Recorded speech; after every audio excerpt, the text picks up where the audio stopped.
theoretical stuff, I guess, in that sense, but it's to try and get you to think how you might go about modeling content or targeting content to a particular group or audience or demographic in that sense. You need to know very clearly who the person is you want to speak to.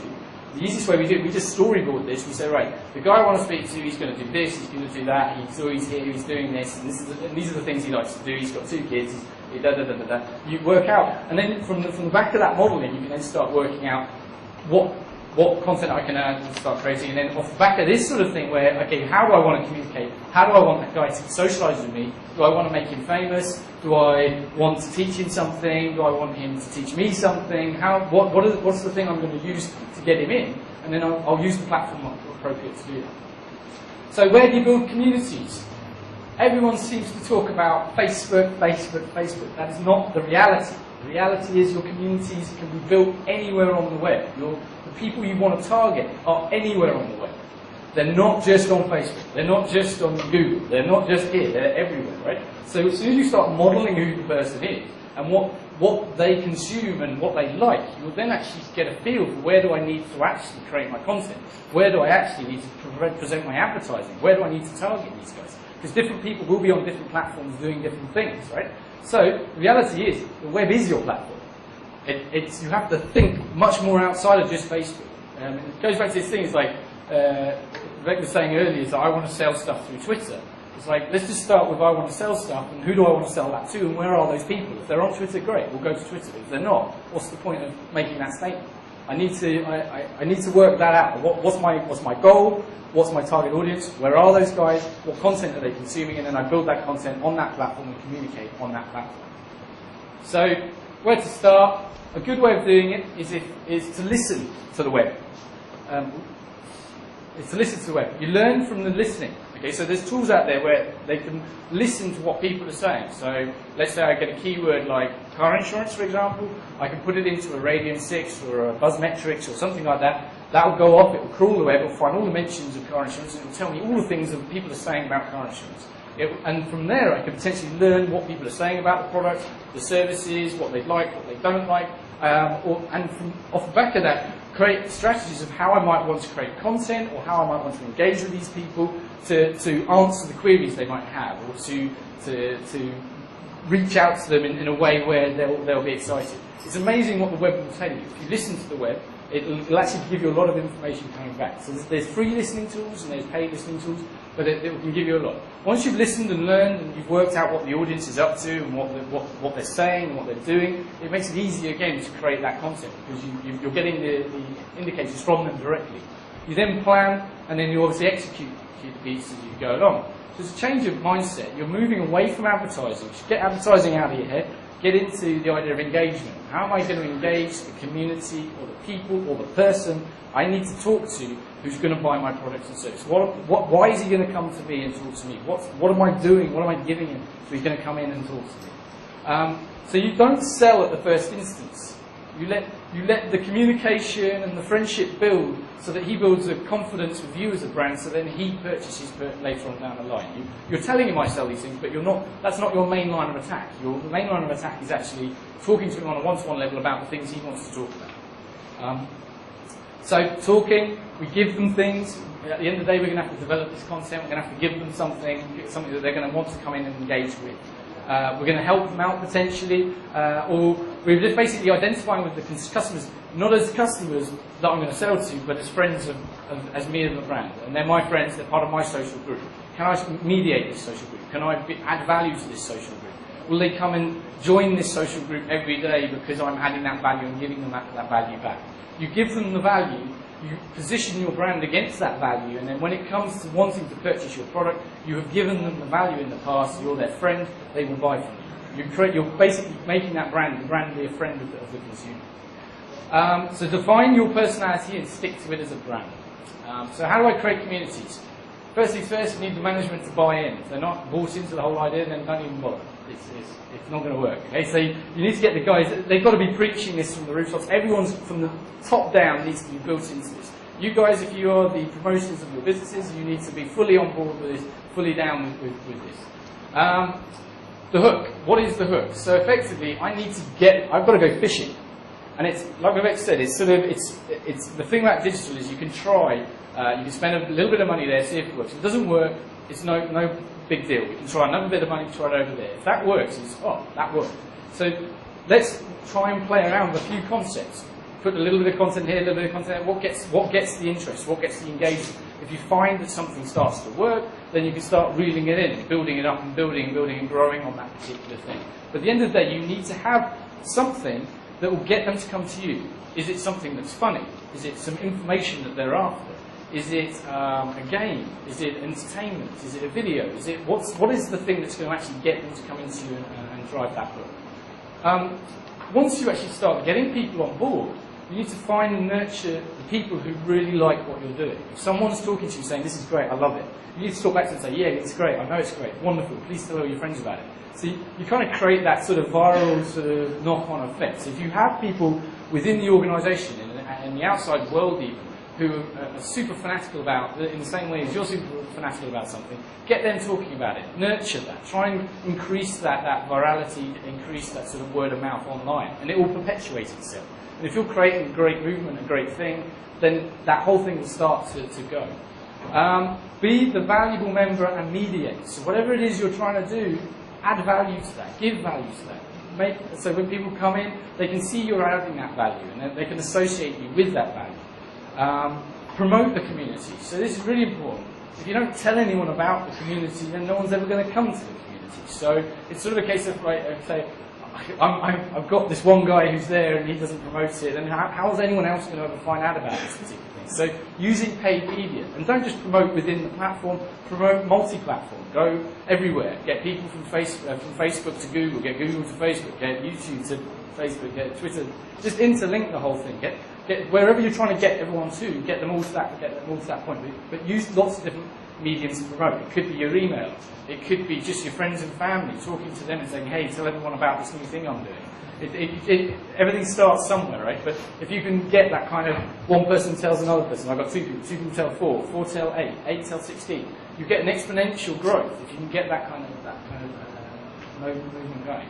Crowdsourcing, so use an event like this, right? So we do events like this because this makes us known within the industry as people who know what we're talking about, and potentially you might come and follow us on our Twitter, come and follow us on our Facebook, look for updates. So just by using a surrogate like this, we can potentially build up more and more tractions and interconnections. So don't necessarily think that I have to be fully digital. Can I use offline sourced crowds as such to then drive online initiatives, or use online initiatives to source a crowd offline, vice versa, right? So how and where to promote? So the starting point is your community, right? So if I've got no followers, first thing I'm going to do is go to all my Facebook friends and say, right, follow me, and tell your friends about it. And if they don't tell their friends about it, I'll berate them until they do. And if they don't like me, they'll stop following me. And if they like me, they might actually tell their friends about what's going on. So as a starting point, if you're a big organisation, you've got, say, 1,000 people, then automatically you've got 1,000 people who will tell, hopefully, another 1,000. So you can try and build it from that point. Use SEM, PPC, or other medias to get people to the community. So if you're creating this wonderful piece of content, tell people about this content and get them to it. So an example of DSP BlackRock, we created videos about what is a mutual fund. There's no direct lead to a sale from that particular video, right? The guy is coming to work out what a mutual fund is. He's in no state to actually buy a mutual fund. But because I've educated him, maybe 6 months down the line, when he's worked out what a mutual fund is and he's got the money, he might actually come back to me and buy a mutual fund from me, because I taught him what a mutual fund was, right? So I can use PPC to then send people to that content, they interact with that content, and I'll drive that engagement through that, right? In Facebook advertising or LinkedIn advertising, use the platform itself to advertise, tweet. So a very powerful thing to do is if you know someone who has 10,000 Twitter followers, get him to tweet something.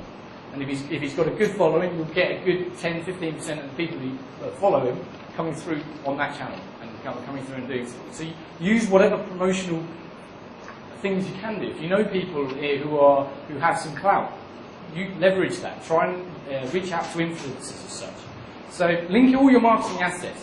It makes me want to cry when I see huge billboards plastered all over the city and there's no mention of go to our website, or go to our Facebook page, or go to something online. Connect the dots, right? They spend crores and crores and crores, and and there's no sort of connection back to get them to do something in an online space. So if you're going to do advertising in a magazine, just put at the bottom, and we're on Facebook, or if you want, make the whole thing about going to Facebook or go to a website, but link the two together. So integrate the two so they're seamless. Word of mouth, so the more you build on this community, the more people like what you're doing, they'll actually, word of mouth, it will spread, and it will spread within the community. How do I measure this? So you need to decide what you're trying to achieve to then track the metric that fits that goal, right? But there's simple surrogates like likes, views, retweets, members, participants, number of posts, interactions, quality of posts, referrals, traffic, and obviously the sales that are going to come off the back of it. So there's lots of ways of measuring this, and different stages along the whole cycle of everything you can measure in different ways, right? So if I want to measure how effective my ad units have been at raising interest and awareness, a simple measure would be how many people have liked my content. And so obviously if I've reached out to, I know that I've reached 100,000 people and 10,000 people have liked me, then great, I've got a fairly good amount of visibility and interaction off the back of it. So that's kind of a nuts and bolts sort of version of how we think about creating content. Here's where it comes into practice. So Standard Charter, we started off with 3,000 likes on their Facebook page. They wanted us to use this, that's their actual bank page. They hadn't done any social media, so they obviously had this Mumbai Marathon property.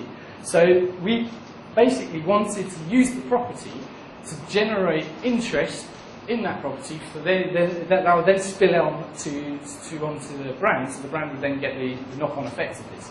So within 20 days, I think it was 20 days, we went to 53,000 and 43,000 people talking about this. Now this was not done cheaply, but it was. I'll give you a sort of an indication of how we did it. So this was the sort of the actual ad campaign as it kicked off. But what we started with creating video content. So we had a video route. So as Vivek said, we had a route that you could follow and see the thing. We created a microsite whereby every single runner had a web page. And we emailed all the runners and said, here's a web page. You can come in, you can upload your photo, you can tell us what you're doing, who you are, where you come from, and you can link yourself to a charity. And then they could self-promote, they could then click a button, and that web page would go off to their Facebook page and tell all of their friends, I'm running the marathon, I'm running for this charity, please come and support my charity. So you had 50,000, so you had all the runners then building these pages, sending it to their Facebook page. That in turn pushed it to their friends and family. Their friends and family like, all very nice, you're running the marathon, click, come back in. The thing was self-perpetuating. So soon, and the web page itself, so the web page that we built, when you landed on the web page, you saw the content, but then a light box would come up and say, do your bit for charity, please support us by liking us. So they then click the like button, that in turn like on the Facebook page. So the friends of the friends of the friends of the friends, we were basically using a small base to build a much bigger base in a very short space of time. We used paid media promotion budgets to actually push it. We also did a few contests and things like that. So it's basically an integrated email campaign, the socially activated microsite, viral campaigns, videos. We did influencer outreach. So we had a few sort of big stars, build pages, get them to tweet their pages, get them to come in as well. So it was kind of a 360-degree sort of campaign, but it had a very quick sort of impact. So this was the thing. So we said sharing is caring. So if you want to show that you care, then you have to share, sort of thing.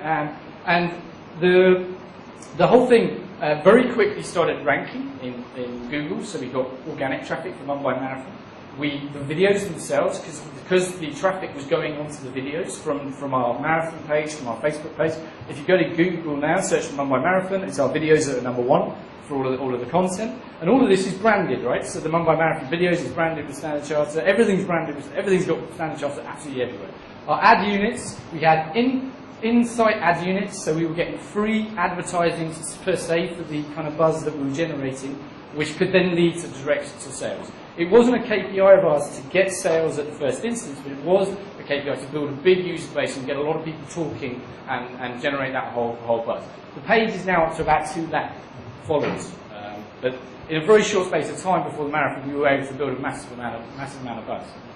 So this was the badge, so Standard Charter badge, I'm running the marathon, come and support. It's my favourite page, by the way, the silly cow. This is the video, so you go to Mumbai Marathon, there's the video. And so So through that channel as such, we created a property which was then able to cross-sell and upsell our products. We're using marathon as our surrogate. We're getting people talking. Anyone who runs a marathon is an ideal target audience for me. Anyone who runs is going to be a corporate. They're going to be health conscious. They're going to be the type of guy who's going to want to buy financial products or a bank account or something along those lines. They're absolutely ideal for us. So talking to that entire community is the perfect sort of community for us. And now we've got this property that every year will always get this traction, always get this value off the back of it. So we can use that as a mechanism for cross-sell, upsell.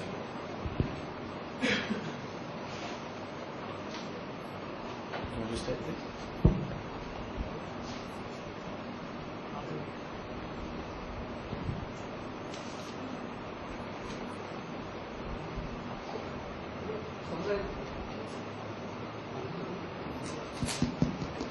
Hello. Okay.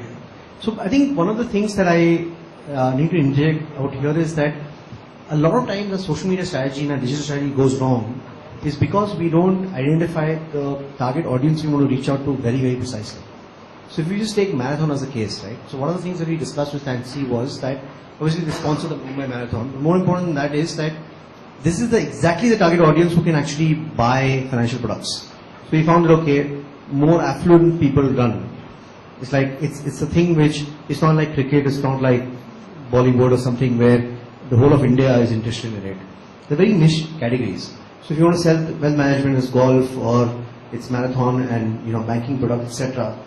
So one of the other workshops I was doing, this one guy was there, he was selling these softwares which were sort of skill sets for Excel sheets. So how do you improve your Excel sheet knowledge, and it's a course for Excel. So he said, my target audience is almost everybody in the country. I said, if you have that as a goal, then you're trying to boil the ocean, that regardless of the energy put in, right? So let's say, they say that ideally I would like to target everybody in the world. The problem is I don't have enough money. So the more precise your target audience you make it to be. So then what happened was we found out that, okay, he actually, most of his people who registered for his course are working in the IT industry, working in the finance department of IT industry. So Infosys, Wipro, Sifi, all these guys, they are the ones who actually use it. Then I said, what is the biggest benefit you give them? He said, you know what, they can complete the 8-hour workday in 6 hours and they can go home early. So most of the IT industry have a certain task to be done every day. If you complete the task, you can actually go home. So then what we did was, we said, okay, we will find out these 20 ways of targeting the industries. For reverse IP tracking, we'll make sure that the person who sees the ad is from those companies. We'll geo-target those locations. And then the ad will say is, would you like to go home 2 hours earlier every day? And that is for selling the Excel sheet course. So once you map the intent, map the exact target audiences, then create the content for it, say that, do this one module of the course. If it doesn't save you half an hour, don't join it. So there's one module that was given free, is you do that course, you start saving half an hour in that day. When you complete the course, you start 2 hours every day you save. Now these are compelling offers you can give, right? But the first half an hour content, free online training on a certain aspect of Excel, but that Excel was meant for the financial reporting of an IT industry. So the key is that once you get your precise target audience you want to reach out to, give them a message that is going to be critical for them, then automatically you can get a lot more traction from your digital endeavors. Half the times, I think we fail at the first step. We say our target audience, what, everybody can buy my product. The problem is when you try to make everybody buy your product, no one does. So there's another example of kind of cross-selling. This is one that I guess you got off the web. I thought it was pretty cool. So everyone knows Monopoly, right? Yeah, very cool. So what they did quite recently is they basically put all of their characters up on the firing line and said, right, we're going to get rid of one of these characters and then we're going to vote in a new character. And basically had this big sort of initiative to say, look, there's still time before we get rid of the character and bring in the new character, there's still time to get the original Monopoly set. But if you don't buy now, the character is going to be gone and the new character is going to come in. But they had a huge sort of marketing campaign around which characters should they get rid of and which characters should they introduce. And off the back of this, they had sort of microsite, Facebook integrated apps, integrated marketing with other companies, YouTube videos, virals, and Twitter chatter, Facebook activations, and Facebook promotion. Right? So this is kind of, some of the companies got involved. This is in America's Zappos, the shoe company, Hormel, who make bacon. They were actually kind of the companies themselves got involved with it should be this character, it should be that character, and there was direct conversations going between companies as well as other Facebook pages and other channels. There was petitions for people to save the boot. There were petitions for people to do this. So it got completely out of whack. But the whole initiative, because they always had the message, this is your last chance to get the original set, they were able to drive lots and lots of sales, not only for the original set, but also lots and lots of sales for the new set. Because then the new set, be the first to get the new set, and make sure you get the last set, because we're not going to make them anymore. So you create this huge furore campaign, and it's using their own products and developing the product whilst doing so in the process, right? So the upsell, cross-sell is kind of happening all the time. So you save your token, but don't leave this one last chance to actually buy the product. Yeah, it's kind of similar to a flash sale. Yeah, but they use their own. It is a flash sale in that sense, but it was time bound. It was countdown. It's like, but at the end of the countdown, you can now be the first to get the new thing. So on the back of it, you had that moving forwards. But the interesting thing was the way in which people actually got up and started petitioning for particular characters. Because the love of Monopoly and the love of certain characters, there was sort of this whole social furore around that as well. So very clever way of getting a lot of interest from a lot of different people and getting a lot of sales off the back of it as well. So that's the kind of way we approach content, it's the way we approach sort of social, it's the way we do sort of branding, and the way we kind of hopefully do cross-sell and upsell of some of the activities that we're doing. The other things we need to look at is customer service, customer training and ORM within digital. So one thing I always tell brands to do is think about what your social DNA is. Who are you as a brand? How do you interact online? And what sort of persona do you have?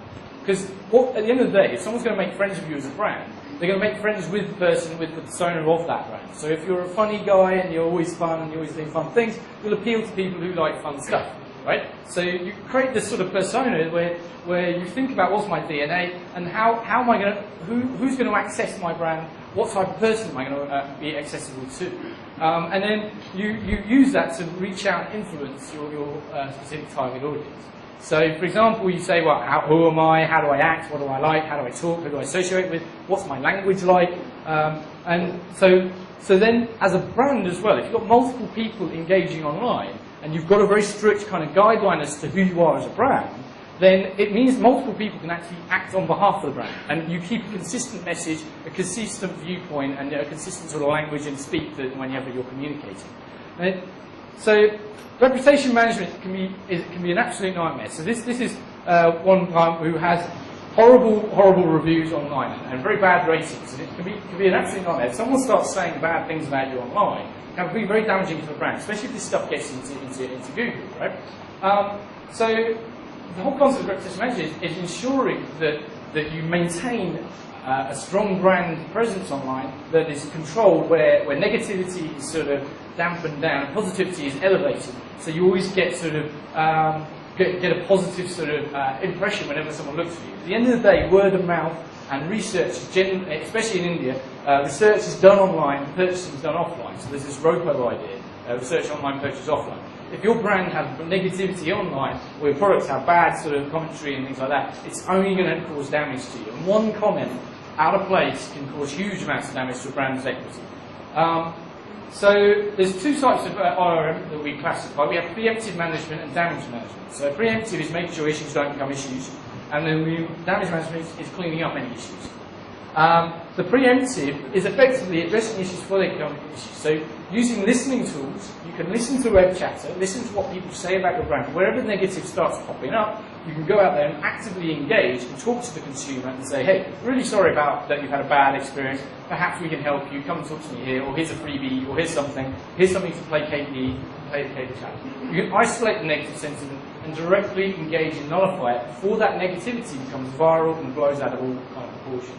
If people start getting on a negative bandwagon, it can have a very negative effect as such. So preemptive is basically listening. You get the insights. From the insights you create engagement, and then from the engagement you then manage the reputation and the image. And actually through this process, when people find that these other consumers who have had a bad experience with the brand has then come and engage directly with the consumer, talks to the consumer and said, really sorry, but this is how we're going to resolve your solution. actually has a very positive impact for other consumers when they see that interaction happen.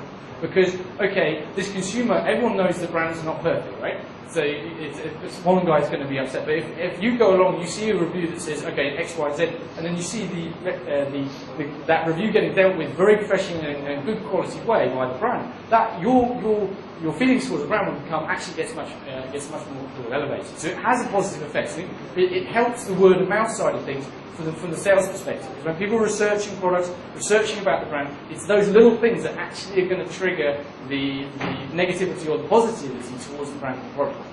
Sometimes what happens is that companies, they read that particular comment, because there's a negative comment on a social media website. Sometimes they delete it. So according to yourself, what's So you can take that approach, or you can take other approaches. If it's inflammatory and dirty and it's on your Facebook page, you control that. If you want to delete it, you can delete it, right? But if the guy is talking on Twitter, you cannot go and delete his Twitter. And if he's talking on a mail shut, you can't go and delete mail shut. I'd love to delete mail shut, but you can't, right? So yes, if I control the domain, fine. I have a lot more control. If I don't control the domain, it's a very tricky situation to be. Yeah. You can control a domain, that's what people are writing on your page. Yeah. So is it good for a brand to delete a negative comment, or is it good that they give an explanation on that? So it can go. It depends on the comment. I would take a picture of, but if it's a comment that you can resolve in a positive way, then I'd resolve it in a positive way because it makes you look good. If it's a direct inflammatory sort of attack, then knock it out in that sense. But, yeah.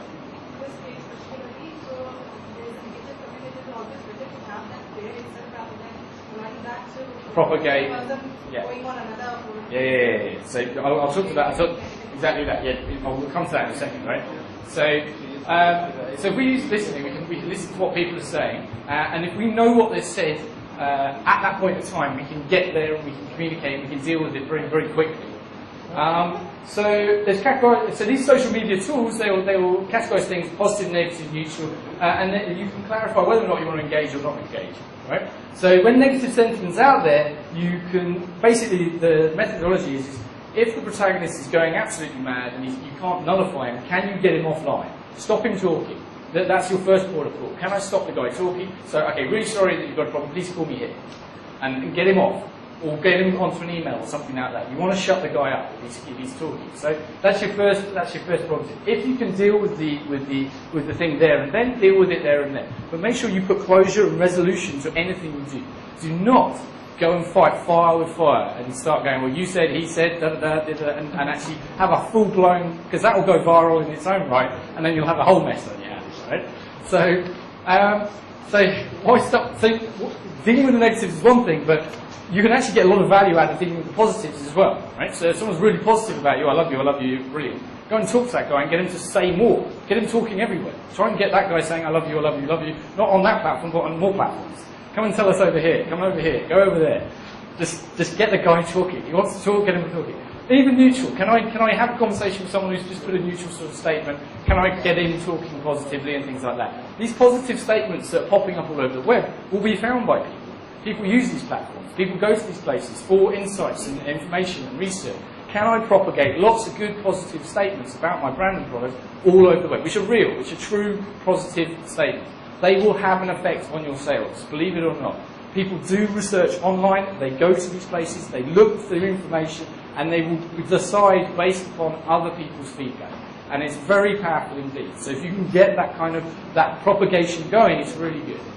So damage management. Now this is the concept that I've already got damaged. How the hell do I stop it? How do I get rid of this sort of stuff? So it's incredibly difficult. If you have a mouse shut or a consumer complaints forum or something like that, propagate it up, it's really hard to actually go in and deal with these things. The reality is, fixing Google results can be extremely costly, time-consuming, and very hard work. At the end of the day, it's hard enough to get one website to rank. Try to get 10 websites to rank for the same thing. It can be very time-consuming and difficult in that sort of sense.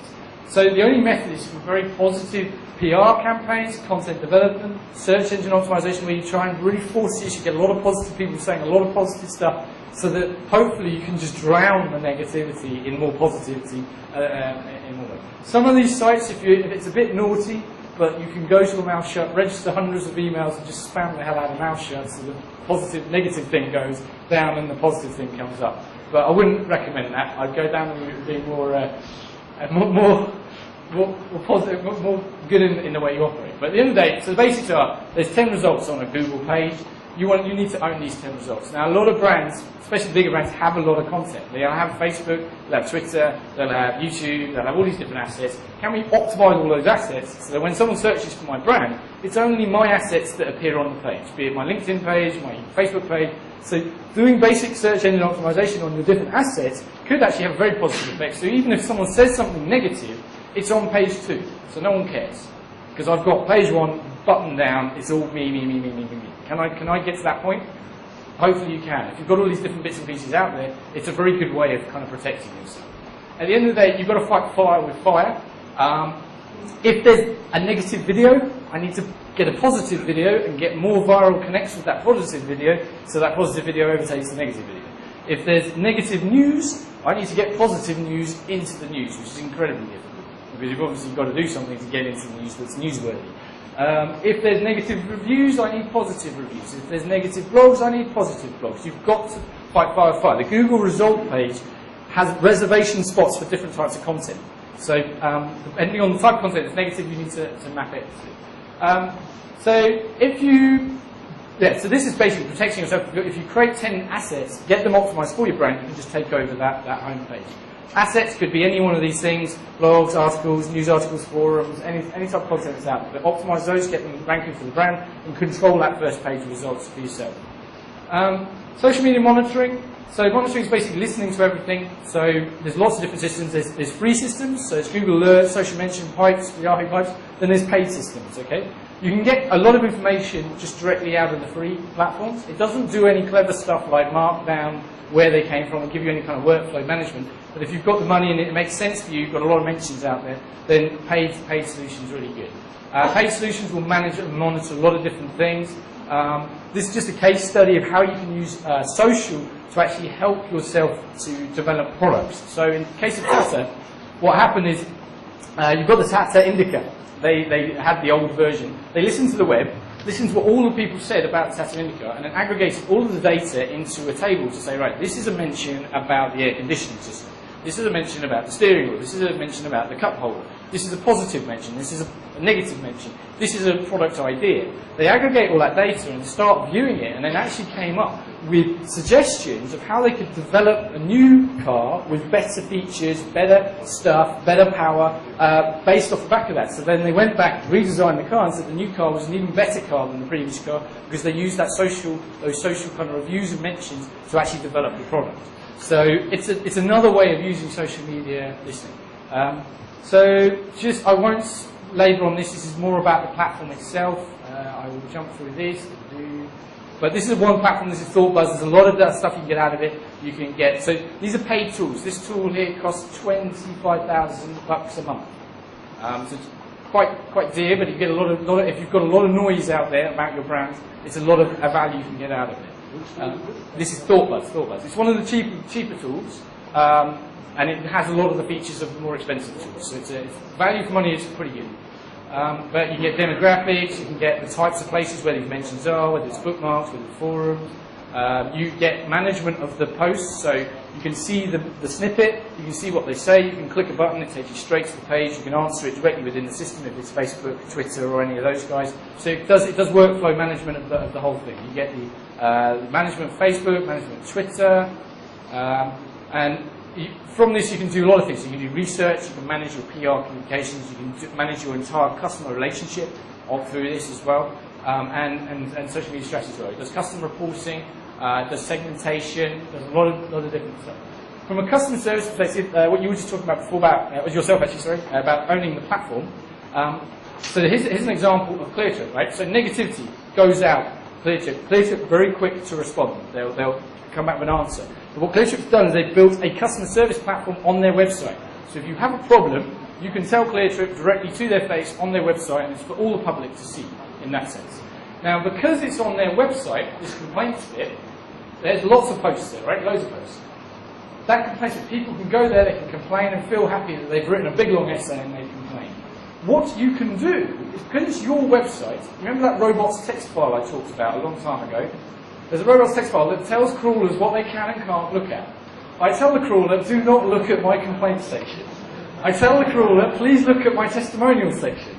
So whenever they complain to their heart's content, it's on your website, it's deep within the website, it doesn't get found by Google, it never propagates, it's just, at least you're giving them a channel where you can deal with it, and if you want it, you can create resolutions within your own site, right? You make sure Google doesn't index it, but on the flip side, if there's suggestions and feedbacks which are positive, tell Google, I want to index this, put review snippets on it, and that will propagate for your own brand. So you control your image and everything. The beauty of this is if anyone says anything anywhere, you simply put a link in saying, really sorry, please come and talk to me here. We will answer all your questions. You can talk to me as much as you like. So you immediately get him off the platform. You bring him onto a platform where he can ransom raid to his heart's content, and no one will ever see it. So it's wonderful. You can kind of control it in that sort of sense. So much cleaner way. And obviously, from a customer service perspective, the guy will come and talk to you, and you can deal with it and work on it. So yeah, all the horrible stuff like discount cheating, whatever the hell he wants to talk about, you can control it. It's on your domain at the end of the day. And the positive stuff, we can promote this, push it up, give it to Google, and get it all indexed. Okay. So, any questions on that? Cool. What about secure HTTP access? Are they indexed the same way? Or they're treated differently. So the spider's slightly different. It has to go through what's what they call encryption. So the bot goes through an encrypted channel and looks at it. It will index. It doesn't crawl as efficiently or as quickly. So I've never seen HTTP access pages rank as well as a HTTP page. I have seen sometimes HTTPSs rank okay, but they're slower and they take up more processing power at Google. So Google won't hit them as frequently because they don't. It's costly on their servers. They'll come and crawl and things like that, but it's a bit of a pain for them to crawl and go through an index. So they don't.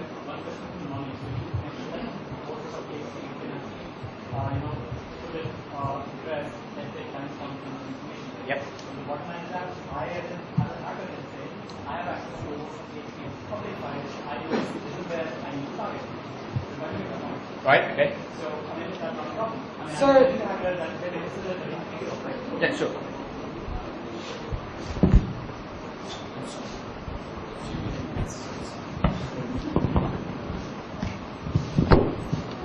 Okay, so I'm going to quickly cover sort of a summary of the sessions, but also in terms of how one should approach digital on an overall basis. So when we are part of larger organizations, we will be thinking of digital strategy for our own companies. I think it's very, very critical to look at these are some guidelines. Let me just share with you what are the things. So what we discussed in the morning was these 6 things. So I think whenever you plan a digital strategy for your own companies, please don't look at any of the digital metrics. Unfortunately, all of us digital guys, we come in and try to sell 1 rupee per like and number of retweets, video views, etc. Which I've had organizations at the end of the year, this has got 2 million video views or 5 million Facebook fans, and the managing director said, so what? And then the thing is, the digital guy has no answer, right? So what is the question? So what, if you map it to the business objective, you say, okay, we got you 200 crores or more sales, most of the managing directors won't say so what. Right? That's the metric that they do care about. So, moving, this is a summary of what I've learned. I think digital, the dual role that digital has is very important to understand. Digital plays the role of an e-commerce platform where you can buy some stuff online. Digital also plays the role of an advertising platform where you can advertise something. Whenever you try to map those two things together, then it's a mess. Because what happens is a lot of times, people don't change their consumer habits. So I'll give you my own example. I've been buying electronics from this guy in Darjeeling place in Bombay called Amit from Radiant Electronics for the last 15 years. When I had 200 rupees in my pocket, I would give him a call and I would ask him, Amit, what should I buy? I got this much money. And he would recommend me, okay, there's a new thing called USB drive that is coming, you should buy it.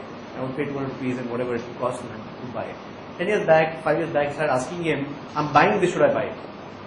Last month I gave him a call, I bought a Samsung AI TV tablet, checked my iPad, it's 75,000 rupees value. I told him, Amit, can you give it to me for 74,000 rupees? Yes, send it to my house. He did. I'm still buying from Amit. It's been 15 years. Did I now ask him, should I buy it? No. Did I take a decision to buy it through his advice? No. So his influence on me from 100% has become 0%. All he's doing is matching the price. But I still buy from him because he's sending it home. If there's a problem with it, he take it back. If I'm not at home, he leave the product at home. He come and collect the money after 2 days. I'm not going to let go of my relationship for 15 years because of, even if it gave to me the same price as online, I still would have bought it from him. Because there is immediate gratification. He sends it the same day to my house. So, as a brand, the moment of truth that the Google the person talked about, the zero moment of truth. If the influence of advertising is going to be when a person is going to decide what to buy online, then the influencers, the middlemen, whether it's an electronics dealer or a Vijay salesman or a Chroma salesman or anybody, their influence on us is reducing. Financial advisors, the influence is reducing. So the consumers walking into a store, deciding much before walking to the store what they're going to buy, right? Imagine, would any of us walk into a sort of a phone shop and then decide after walking in what phone they're going to buy? You're going to feel idiotic thinking that, right? But 10-15 years back, there have been times of cases where we walked in and say, okay, what TV, kaun-sa TV acha hai? It seems like a very relevant question 10-15 years back. Today, I will feel like a fool if I have to do that. So consumers are shifting their choice of what to buy and decision before they walk in. So that is, but a lot of them will still buy it offline. So I don't buy a car online. But what test drives I'm going to do and which car I'm going to buy is going to happen before, I decide which cars I'm going to test drive. So that dual role of advertising is important to understand. A lot of brands think that e-commerce sales that they do, that is the way they should evaluate the effectiveness of online advertising. And that's a very dumb way to look at it, because if automotive companies did that, none of the automotive companies would ever advertise online. But 97% of all decision of what car to buy abroad and almost 70% of decision which car to buy in India is now driven online. People decide what car they want to buy online. They test drive 3 cars and buy one of them. So online reviews, referrals, social media influencing what automotive they purchase. So there is a clear wall between it as an advertising platform, e-commerce platform. Don't confuse one with the other. Both of them are effective. It's an e-commerce effective platform on some products. It's a very effective advertising platform for a lot of products. I think measuring results of offline is very, very important of digital.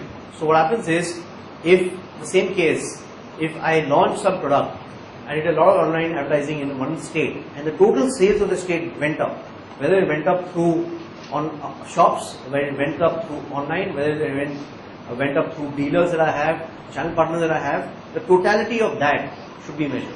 So we have done campaigns for lifestyle brands where we've actually driven footfalls into a store, but we've taken the total sales of that brand in that state, in that city, rather than taking the online sales that happen. A lot of products are not sold online. So measuring that offline results of it, and you take the holistic results of the company rather than taking the online results of the company. I think connecting online and offline is very essential. A lot of ways, right? So basically what you're doing is, I can have an M coupon, which you use that M coupon to buy it, but I'm taking the total footfalls. I'm not saying that you walk in with a M coupon and buy something, then I'm attributing offline. Let's say I have sales in 20 cities. I take 2 cities, I do online advertising in those 2 cities. Then total sales that I get in the state, compare that as a derivative of all the other 18 cities where I didn't do digital. If these 2 cities outperform the other 18 cities, then my advertising of digital has worked in those 2 cities. That means it's a more effective medium for me. Because I'm taking the total sales. I'm not trying to map it. If a person walks in, says I came from a website, then I attribute him to digital. In that 2 cities, there was excessive, no budget for digital. So if that 2 cities was an outlier, then obviously digital worked for you. So connecting offline and online is very critical. This can be done at all levels. If you have an offline ad, and let's say the ad talks about content that you have. So let's say I create some content, I have a print ad, and I say, come to consume this content on this YouTube channel.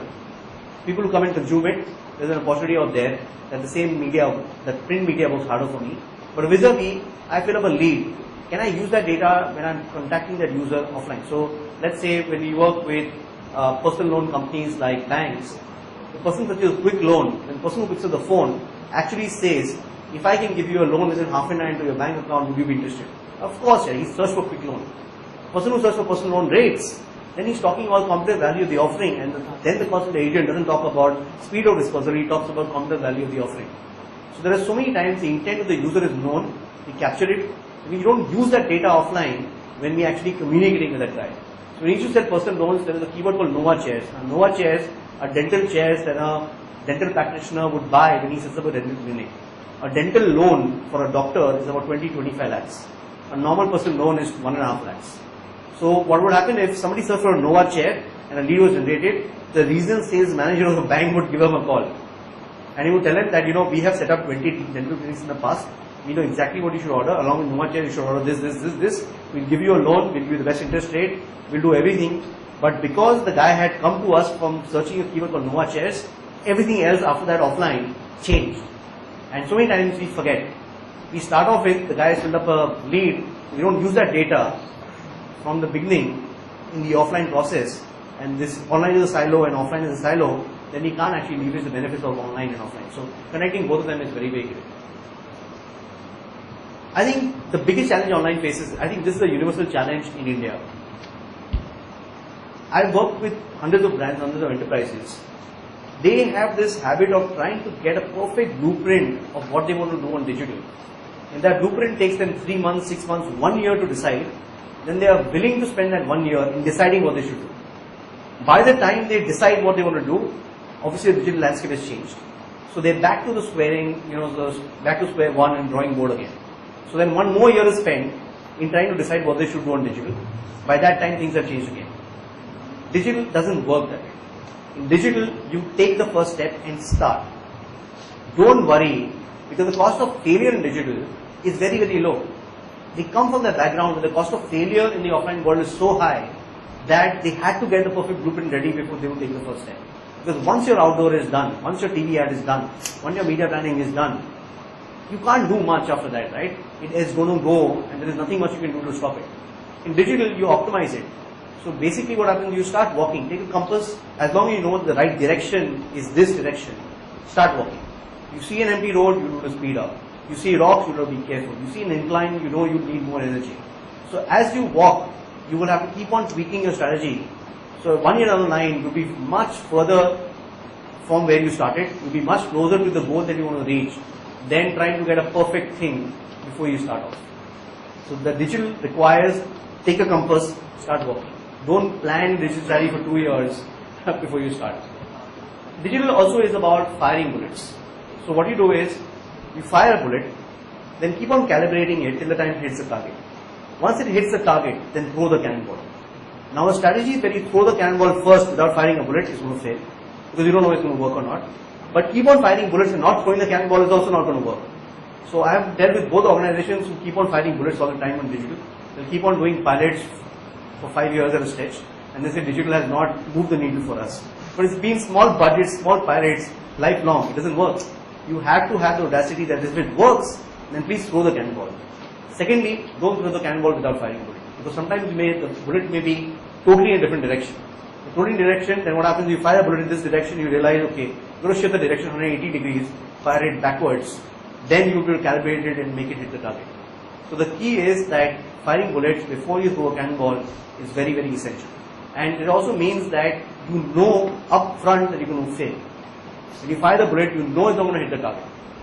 And that is okay.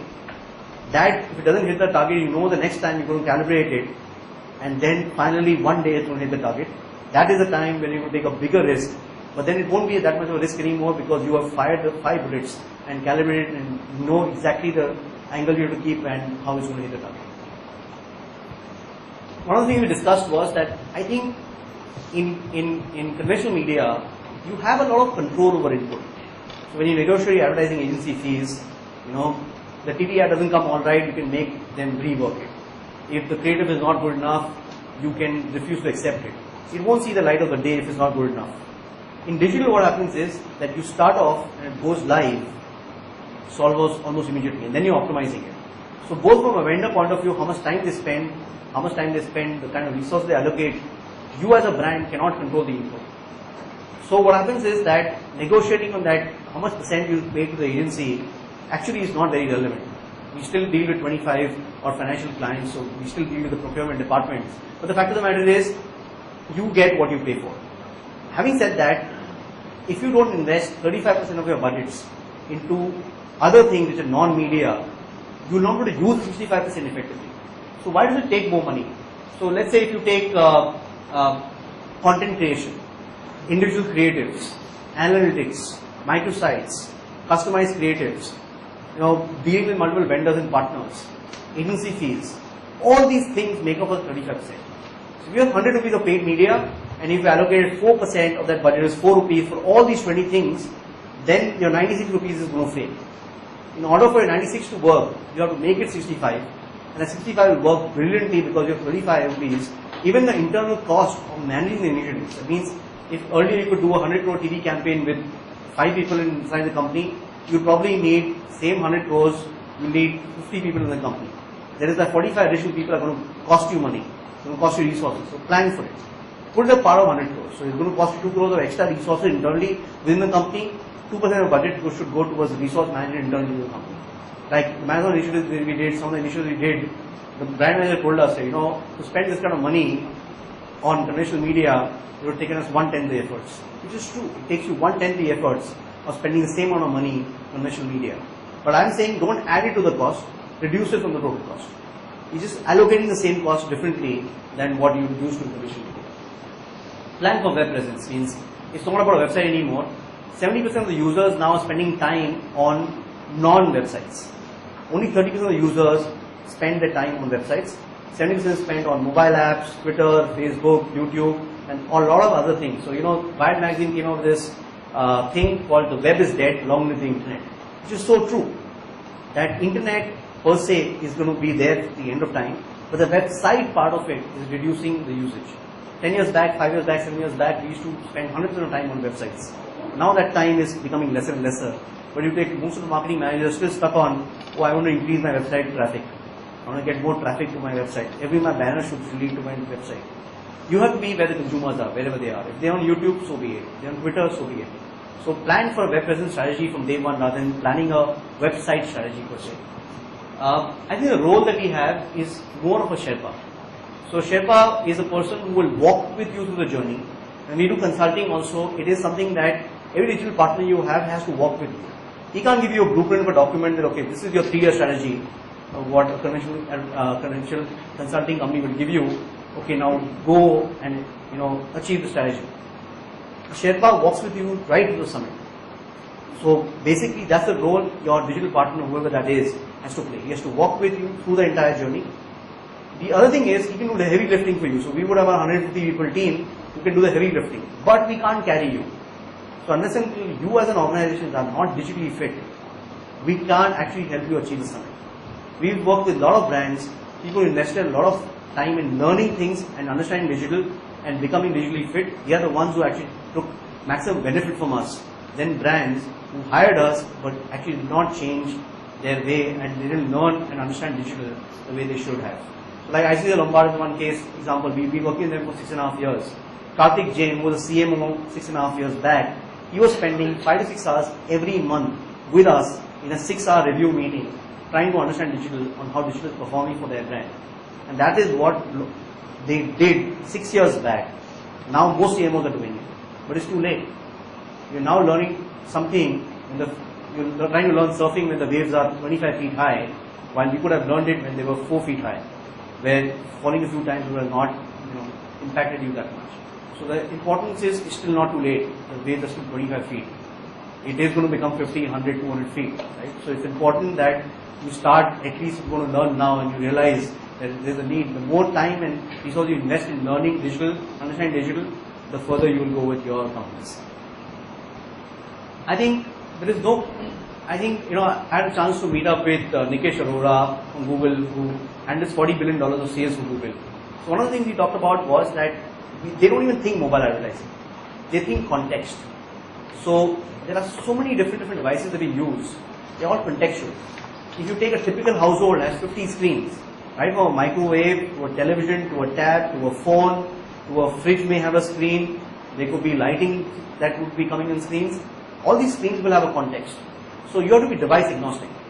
Whatever devices are there, your plan should be such that different devices will use and engage your brand in different ways.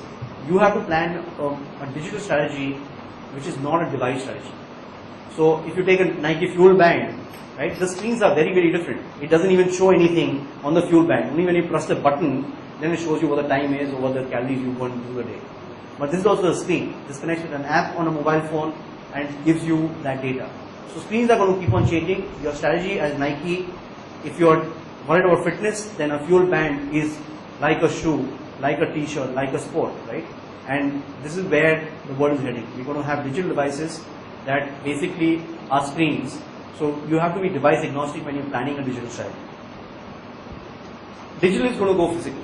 So the thing is, we were giving examples where, let's say, we have 50 questions in our mind. Now I don't know which ones to answer. So what if we had a tool by which we would give you an option, there's a website, ask your questions, the audience will vote, and the question that gets maximum number of votes, that's the question that will get answered. So what we're doing is we're democratizing question sessions in every single workshop that we do, right?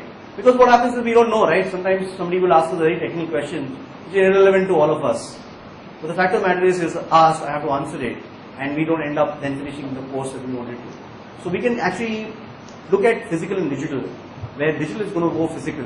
And there are going to be lots of things. In marathon, what we have proposed was you could take photographs, so family members could put photographs onto a portal, and the runner is running through the outdoor, photographs would come. And we actually have done that in UK, as I saw. So there are a lot of opportunities, we did that for Adidas. So there are a lot of opportunities where digital is going to go physical, physical is going to become digital. We're living in a digital age, so that silo of digital is no longer going to be relevant. It's just going to be the age that we live in. Okay? I think this is an important point. And in SMB, we have an opportunity. All the big companies right now, they are not building enough content in the regional languages. There is a significant opportunity in that space. There are 120 million internet users, going to become 400 million in the next 3 years. Right? Most of these 280 million users come in, don't know English. There is a paucity of content at all levels. Apps, video, blogs, everything. If we can take that opportunity and focus on it, I think there is an opportunity for all of us in this room to make a lot of money. So we are actually facing a real problem here. So we are basically studying between geo-targeting and multilingual web pages. So let's say Chinese. So there are people who are speaking Chinese in the US. Right? Should a US site be able to do that? It makes sense. Or should the Chinese site that is geo-targeted towards China? So I believe what this is more relevant, if you ask me, in my mind, for India. So there may be a lot of other opportunities globally, but just look at India right now.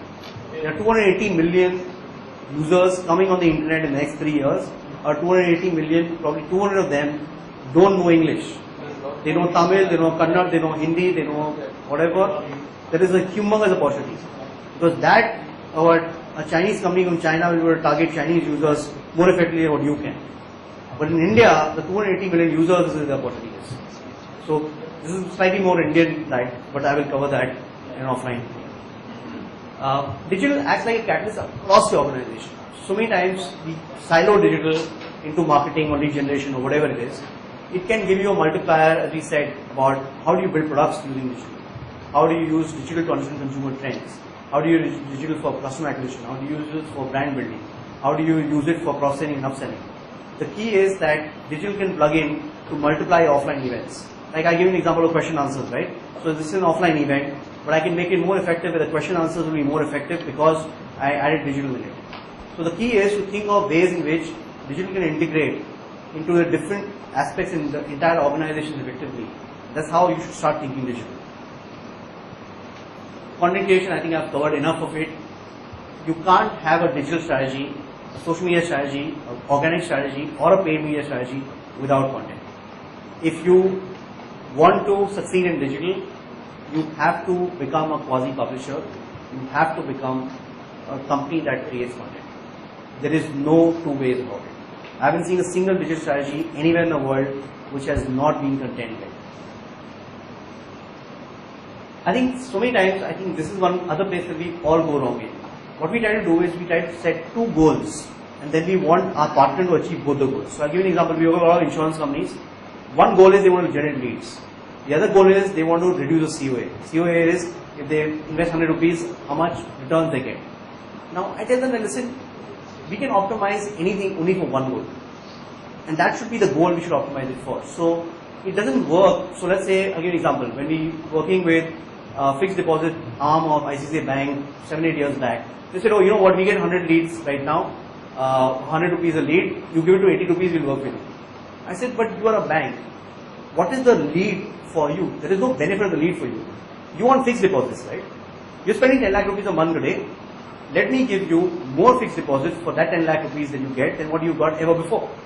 So if you get 2.5 crores of the fixed deposits for 10 lakh rupees, let me give you more of fixed deposits. So I said, if I give you 1,000 leads and I give you 5 crores, or I give you 100 leads and I give you 5 crores, how does it matter to you? You got 5 crores of fixed deposits, right? And that's what exactly then they finally did work with us. So what we did was, we bid on keywords like Berkshire Hathaway, Warren Buffett, which has nothing to do with fixed deposits.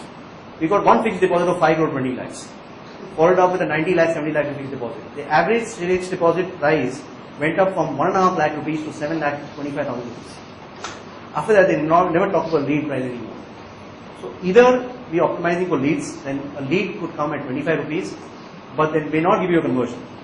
Or you want to optimize for COA, which is the revenue you're going to generate for the same cost, then set one goal, whatever that goal is internally. If you're driving your team to do a certain thing, don't tell them I also want leads at the cheapest price, but I also want highest revenues.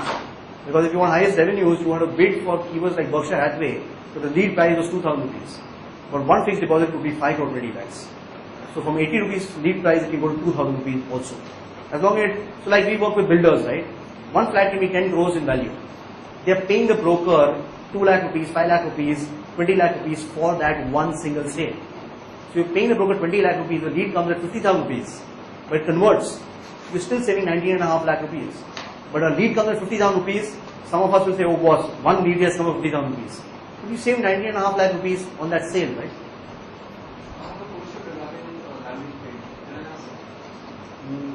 Let me just complete it and then because I think we're already running very late. This is a very important point, please don't forget it.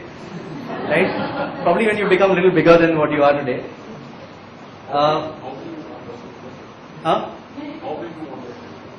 So basically we have a minimum threshold of about 40 lakhs, 35, 40 lakhs is our fee. So that's our fee. So if it's a non-media thing, then 40 lakhs in social media, etc. SEO can cover it. But if it's media, then you have to spend about, 50 lakhs a month as your spend on paid media.